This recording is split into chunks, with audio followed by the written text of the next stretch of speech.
जी तो आज हमारा चैप्टर 18 का लेक्चर नंबर 8 है और आज के लेक्चर में हमने ऑपरेशनल एम्पलीफायर को as an inverting amplifier study करना है।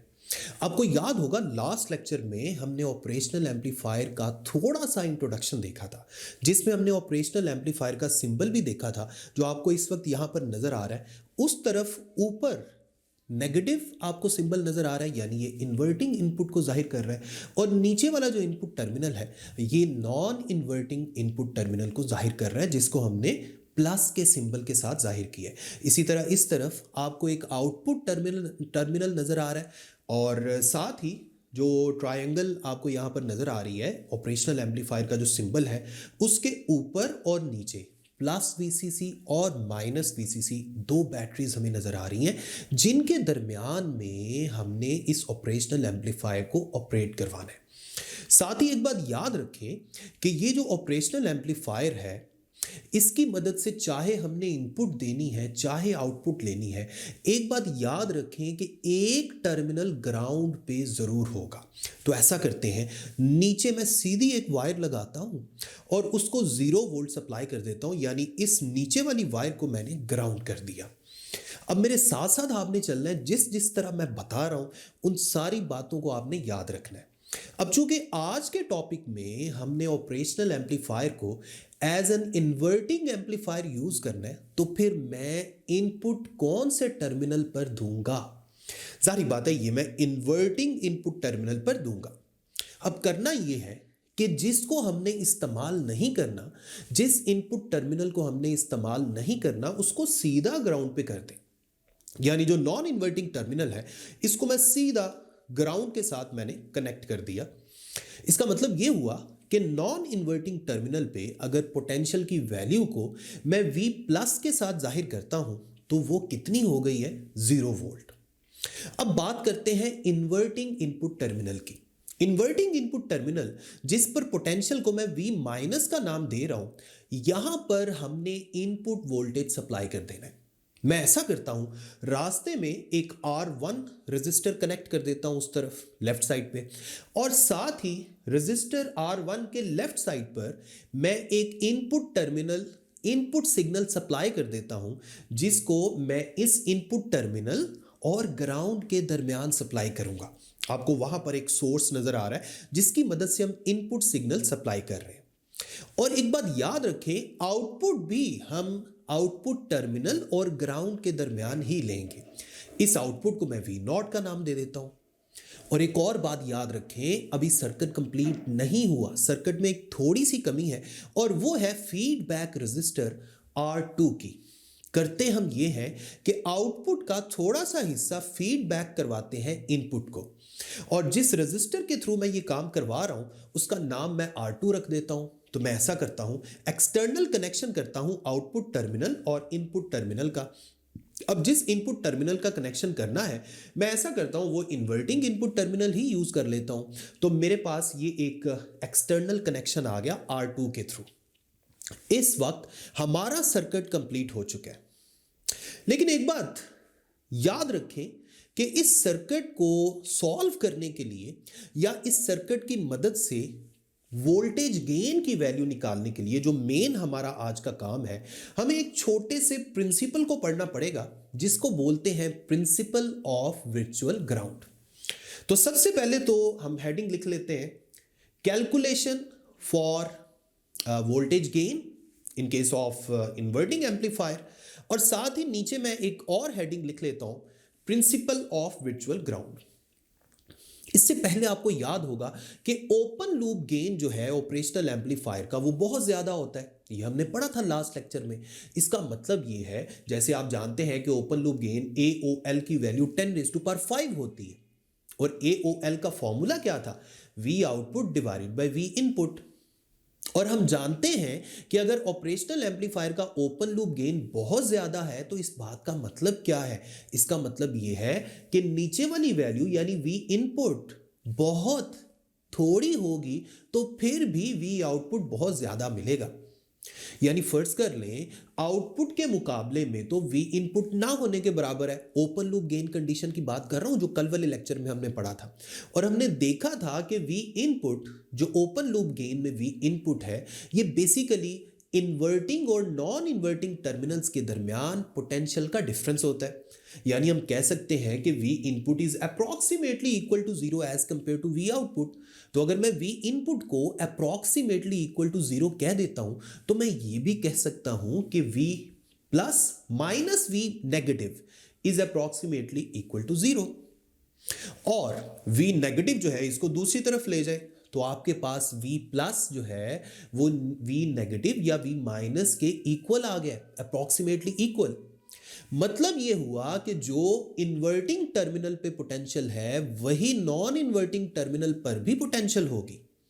यानी फर्ज कर लें मैं इन दोनों इनपुट टर्मिनल्स में से किसी एक को ग्राउंड कर दूंगा तो दूसरा टर्मिनल खुद ब खुद ग्राउंड पर चला जाएगा।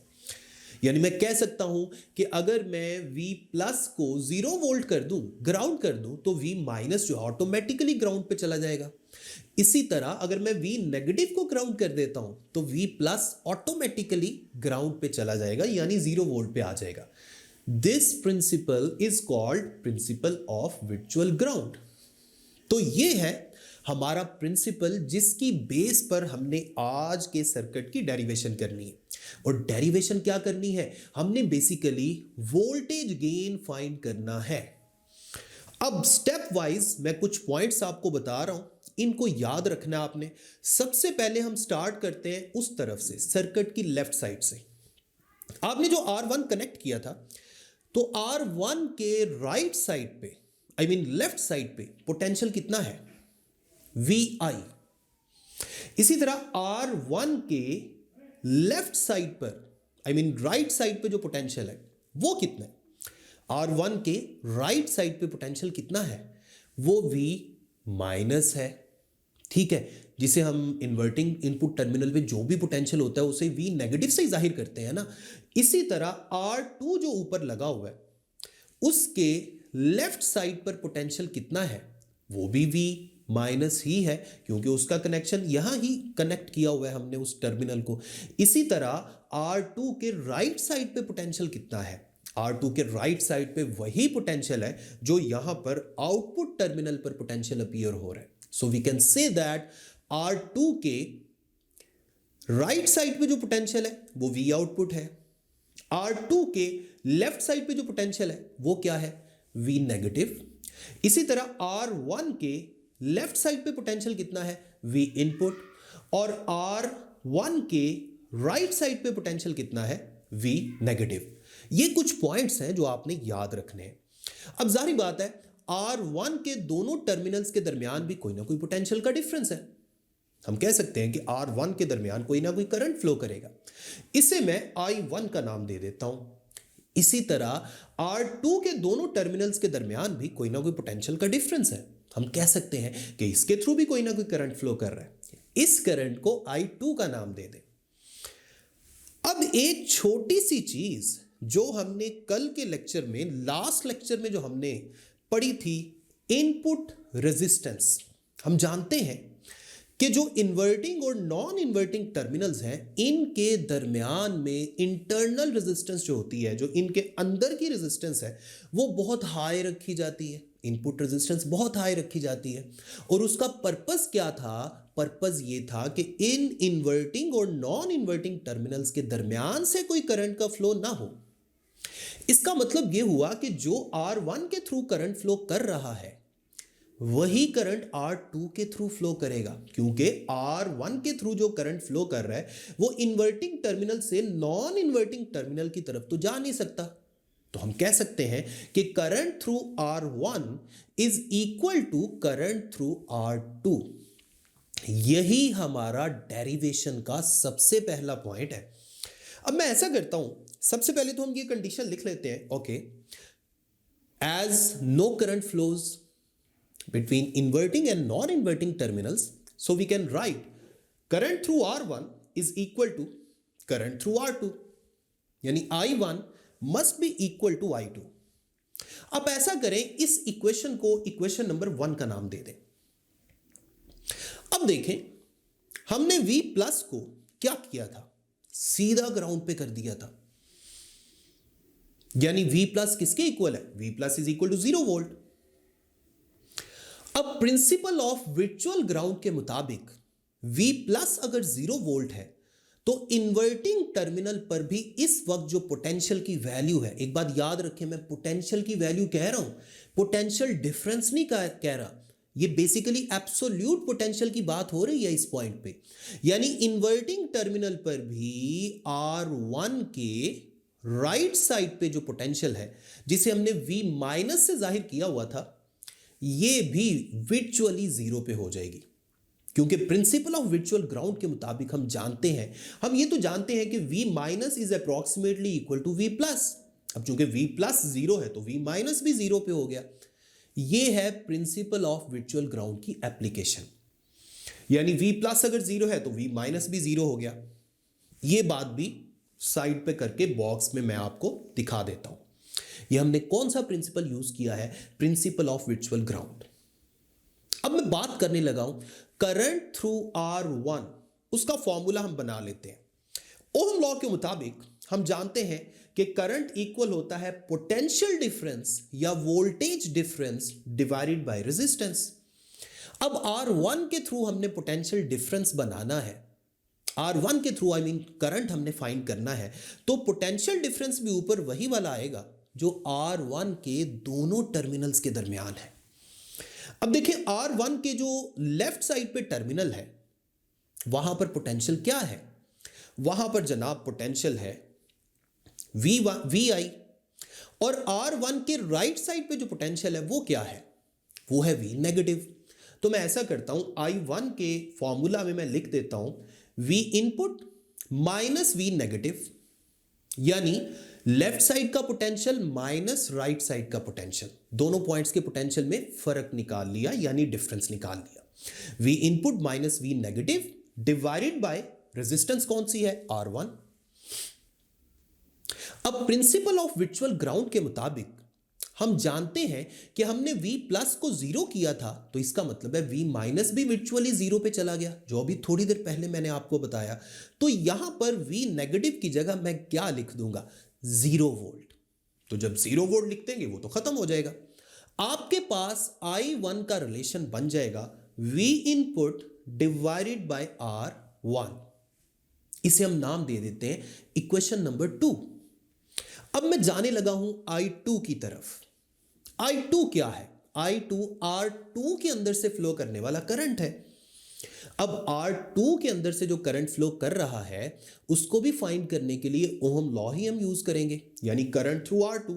ये मैंने हेडिंग लिख दी और नीचे I2 का रिलेशन बनाने लगा हूं। I2 is equal to potential difference across R2 divided by R2, यानी रेजिस्टेंस उसकी। अब पोटेंशियल डिफरेंस निकालने के लिए ये बात याद रखें, जिस तरतीब से आपने R1 का पोटेंशियल डिफरेंस निकालने के लिए माइनस किया था ना, उसी तरतीब से आपने यहां भी माइनस करना है। वहां मैंने क्या किया था, वहां मैंने किया था लेफ्ट माइनस राइट, तो यहां भी लेफ्ट माइनस राइट ही करना है। वहां भी मैंने लेफ्ट माइनस राइट किया था, V input minus V negative आ गया था, यहां भी लेफ्ट माइनस राइट करना है। यहां जब मैं लेफ्ट माइनस राइट करूंगा तो गौर करें R2 के लेफ्ट साइड पे जो पोटेंशियल है वो तो V नेगेटिव है, और राइट साइड पे कौन सी पोटेंशियल है, V आउटपुट। तो मेरे पास I2 का रिलेशन बन जाएगा V negative minus V output divided by R2। अब यहां भी प्रिंसिपल ऑफ वर्चुअल ग्राउंड के मुताबिक हमने जो V नेगेटिव की वैल्यू निकाली हुई है उसको यहां भी पुट कर दें, तो यहां भी V नेगेटिव की जगह 0 आ जाएगा, और 0 लिख दें, और बाद में ये बेचारा उड़ गया, खत्म हो गया। तो आपके पास I2 किसके इक्वल आ जाएगा, minus V output divided by R2। इसे हम नाम दे देते इक्वेशन नंबर 3।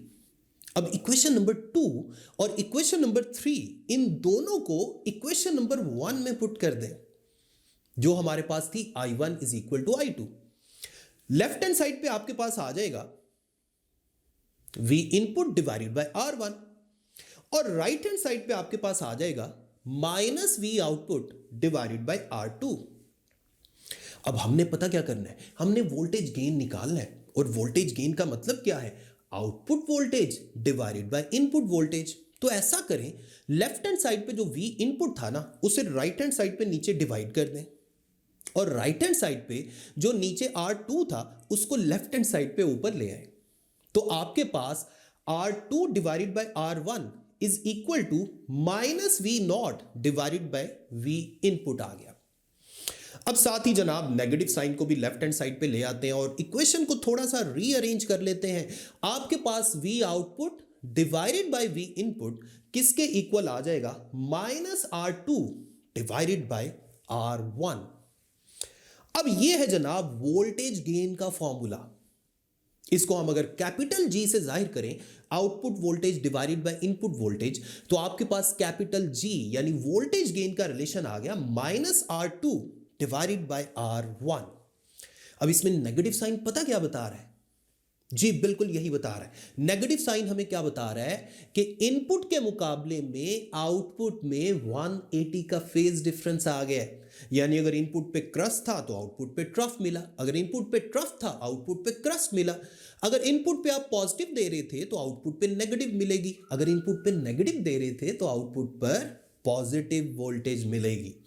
तो ये था हमारे पास operational amplifier as an inverting amplifier, जिसमें ये फाइनल वोल्टेज गेन का हमारे पास रिलेशन आ गया।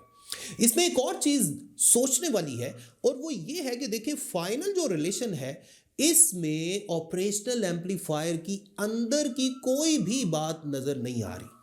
सिर्फ हमें दो ही रजिस्टर नजर आ रहे हैं।